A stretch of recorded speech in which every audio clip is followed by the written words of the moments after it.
India کی بات کی، انڈیا آنکھیں بھی بڑی دکھاتا ہے ارون صاحب، سازشیں بھی کرتا ہے، پاکستان کو ڈی سٹیبلائز کرنے کی کوشش بھی کرتا ہے۔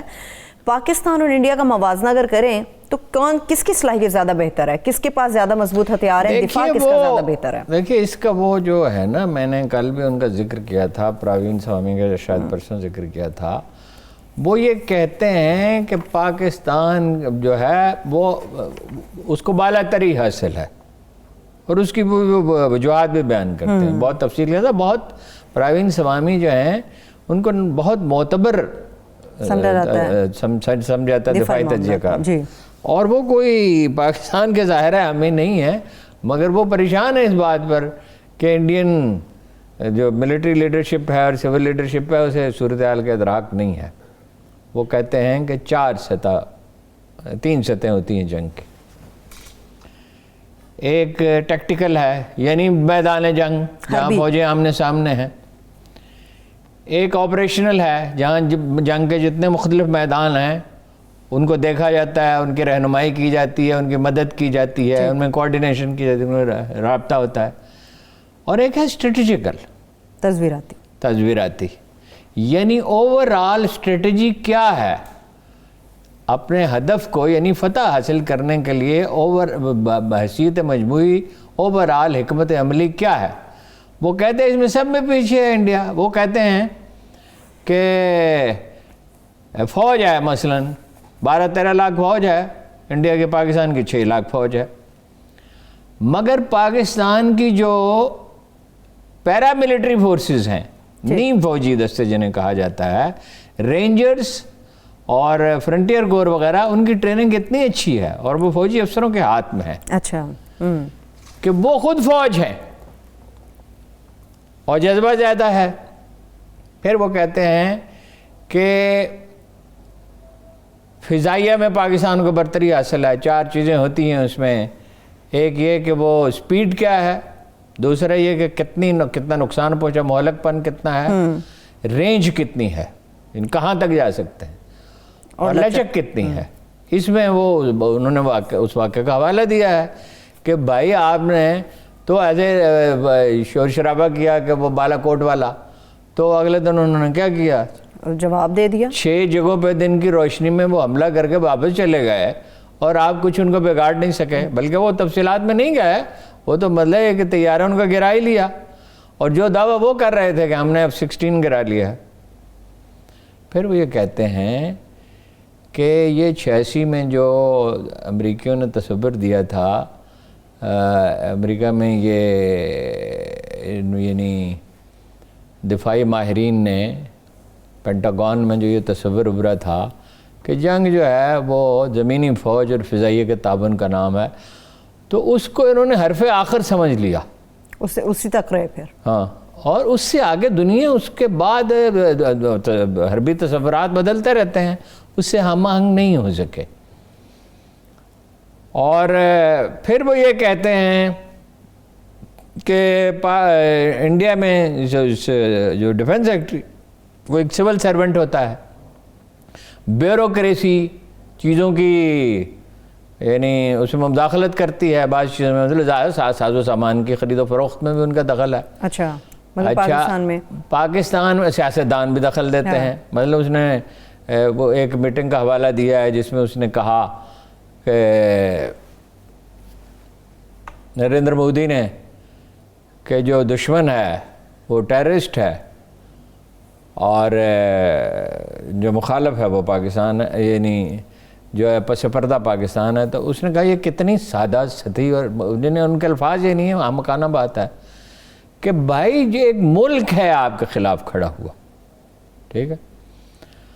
اچھا، وہ کہتا ہے کہ یہ لگے رہے اس میں، وہ تو ٹیررزم کہتا ہے، کشمیر میں تو آزادی کی جنگ ہے، اور وہ شمالی ریاستوں میں علیحدگی کی جنگ ہے، جن کا کل ہم نے تفصیل کے ساتھ ذکر کیا تھا، کہ یہ اسی میں لگے رہے، اس سے آگے نہیں گئے۔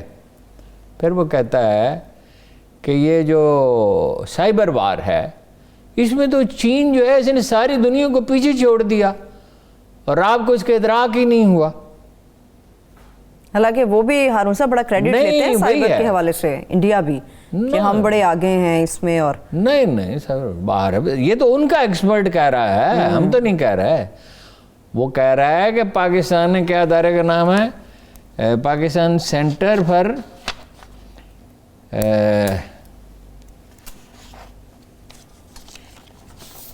انٹیلیجنس, کیا ہے, مصنوعی ذہانت, artificial intelligence and computing. Pakistan نے وہ مرکز بنایا ہے اور ایئر فورس کے لیے. تو وہ اس میں پھر وہ یہ ایک اور جو بات کل بھی میں نے ذرا مختصراً کہی تھی, اس کو ذرا تفصیل سے بیان کر دوں کہ پاکستان اور چین میں بہت کلیبریشن ہے. اس کے مطابق پاکستانی فوج کے کرنل تک چینی فوج کے ساتھ مل کر کام کرتے ہیں. لہٰذا اگر یہ دونوں میں کوئی مغایرت نہیں ہے, دوری نہیں ہے ذرا سی بھی, ہم آہنگی ہے. اور اگر یہ دونوں مل جائیں, اب وہ مل جانے کا کہاں ذکر کرتا ہے, وہ کہتا ہے میدان جنگ تو ایک ہی ہے. آپ نے لداخ کو اور مقبوضہ کشمیر کو وفاقی علاقہ قرار دے کر تو ادھر چین کو اکسا دیا, ادھر پاکستان کو اکسا دیا کشمیر کے حوالے سے. ٹھیک ہے. اور وہ کہتا ہے کہ بھائی یہ ٹو فرنٹ وار کی آپ بات کرتے تھے, یہ تو ایک محاذ ہے اور 2 ملکوں سے لڑنا ہے. لداخ اور کشمیر ایک ہی محاذ ہے نا. پھر وہ کہتا ہے کہ انہوں نے تو آئیڈینٹیفائی کر لیا محاذ جنگ کو, اس کی شناخت کر لی ہے, سمجھ لیا پاکستان جنگ کہاں ہوگی, چین نے سمجھ لیا. لداخ میں اور مقبوضہ کشمیر میں, گلگت بلتستان میں, آزاد کشمیر, یہ محاذ ہے. یہ وار تھیٹر کا تعین کر لیا, یہ وار تھیٹر کا تعین کر لیا انہوں نے. اور جب ان میں اتنی ہم آہنگی ہے, پھر وہ کہتا ہے کہ دونوں کے پاس ایک ہی اسلحہ ہے, لہذا وہ اسلحے کی سپلائی بھی, کل بھی تھوڑا سا میں نے اس میں بات کی تھی, اسلحے کی سپلائی بھی جاری رہے گی, انہیں یہ مسئلہ نہیں ہوگا, فوجوں میں ہم آہنگی ہوگی. پھر بھی وہ کہتا ہے ہم نے کون سی جنگ جیتی ہے پاکستان کے خلاف. ہارون صاحب وہ 71 کی بات کر دیتے ہیں, بنگلہ دیش میں عرض کرتا ہوں 71 کا عرض کرتا ہوں. وہ کہتا ہے مغربی پاکستان یعنی آج کا جو پاکستان ہے, اس کے خلاف ہم نے کوئی جنگ نہیں جیتی. 48 کی جنگ ہم نے نہیں جیتی. ہم یعنی اس کا اشارہ اس طرف ہے کہ ہم گئے خود اقوام متحدہ میں اور جنگ بندی کی درخواست کی, یعنی پاکستان آگے بڑھ رہا تھا تو انہوں نے جنگ بندی کی درخواست کی. یہ تو سادہ سی بات ہے. اور نہرو نے رائے شماری کا وعدہ کیا تھا. 65 کی بار ہم نہیں جیت سکے, جبکہ کئی گنا طاقتور. پاکستان کو تو آپ کو پتا ہے اسلحے کی سپلائی روک دی گئی تھی. وہ کہتا ہے اب تو یہ نہیں ہو سکتا. اب وہ اس طرف اشارہ کرتا کہ اب تو یہ نہیں ہو سکتا, اب تو چین سے اسلحہ جو ہے وہ اس کی سپلائی جاری رہے گی. اچھا 71 میں بھی وہ کہہ رہا ہے کہ اس محاذ پر تو آپ نے کوئی جنگ نہیں جیتی پاکستان سے. 71 کا معاملہ بالکل الگ ہے. ایک ڈویژن تو وہاں کل فوج تھی, ایک نیم پاگل آدمی ملک کا حکمران تھا ایوب خان, جسے مسلط کر گیا تھا, اور بڑا المناک فیصلہ تھا ایوب خان کا. لیکن اب جب اس دور کی تاریخ پڑھیں تو آپ کو اندازہ ہوگا کہ ایوب خان نے ساری شرائط سیاسی پارٹیوں کی مان لی. صدارتی کی بجائے پارلیمانی نظام ہوگا, وہ خود امیدوار ہی نہیں ہوں گے, اقتدار سے بھی دستبردار ہو گئے, سسٹم بھی جو انہوں نے کہا مان لیا. جتنے مطالبات ہیں تقریباً سارے انہوں نے تسلیم کر لیے. تو انہوں نے شیخ مجیب الرحمان کو رہا کر اس کو رہا بھی کر دیا, اور وہ 6 نکات لے کے آ گئے. اور اس کے باوجود ہنگامے جاری رہے اور غلیظ نعرے لگائے جاتے رہے. یہ آج کی اب تو بہت بڑھ گیا سلسلہ. خیر بہرحال, یا ایک نیم پاگل آدمی تھا, ایک ڈویژن آرمی تھی, فضائیہ تھی نہیں وہاں پہ, جہاز آپ کے پاس تھے نہیں, ورنہ آپ کی فضائیہ ہوتی تو بہت, اور فوج کی کچھ تعداد زیادہ ہوتی. اور 3 طرف سے تو وہ گھرا ہوا تھا. پھر یہ کہ الیکشن کے رزلٹ کو آپ نے تسلیم نہیں کیا تھا, جو سب سے بڑا جرم آپ نے کیا. عوام کی رائے کو آپ نے ماننے سے انکار کیا. فری الیکشن تقریباً ہوا, اس میں مجیب کے لوگوں نے غنڈہ گردی تو کی, لیکن نہ بھی کرتے تو 2 4 5 سیٹیں 6 10 سیٹیں کم جیتتے, پھر بھی ان کی میجورٹی ہوتی, یا زیادہ سے زیادہ یہ ہوتا 162 سیٹیں تھیں ان کی 300 کے ہاؤس میں, تو یا 160 سیٹیں تھیں. تو آپ نے اقتدار منتقل نہیں کیا اور بھٹو صاحب نے اجلاس ہونے نہیں دیا. تو اس پہ بڑے پیمانے پہ ایک الیکٹڈ وزیر اعظم ہے, خود صدر کہہ رہا ہے کہ شیخ مجیب الرحمان منتخب وزیر اعظم ہے, اور اسمبلی کا اجلاس ہی نہیں ہو رہا. وہ ایک الگ سچویشن تھی. اچھا پھر ایک پروین سوامی یہ کہتے ہیں کہ 65 میں صورتحال اور تھی, جب پاکستان نے آپریشن اس کو جبرالٹر بھی کہا جاتا ہے, آپریشن گرینڈ سلام بھی کہا جاتا ہے. مجھے نہیں معلوم اس کے کیا 2 نام تھے یا 2 الگ الگ تھے, یہ 2 حصے تھے اس کے. کہ اس وقت تو کشمیریوں نے ہماری مدد کی, اس وقت تو وہ ڈرے ہوئے تھے, وہاں کوئی آزادی کی جنگ نہیں تھی, اس وقت تو کوئی موٹیویشن نہیں تھی, اور لوگوں کو پکڑوا دیا.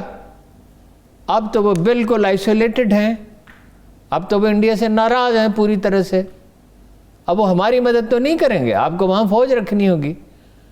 اور اس کا بعض چیزوں کو اس نے ذکر نہیں کیا, مثلا جو شمالی ریاستیں ہیں وہ وہاں ظاہر ہے, اور جو چین کا بڑھتا ہوا رسوخ ہے, اور جو فوجیں کھڑی ہوئی ہیں 12, کل میں نے غلطی سے 22,000 فٹ کہتے ہیں, 12,000 فٹ کی ہائٹ پہ جو فوجیں کھڑی ہوئی ہیں, 60,000 دونوں طرف, 60-70,000 جی. وہ یہ مشورہ دیتا ہے بالکل پاکستان سے جنگ نہ کریں, روایتی جنگ بھی نہ کریں, اس میں بھی ہم نہیں جیت سکتے, پاکستانی فوج بہتر ہے.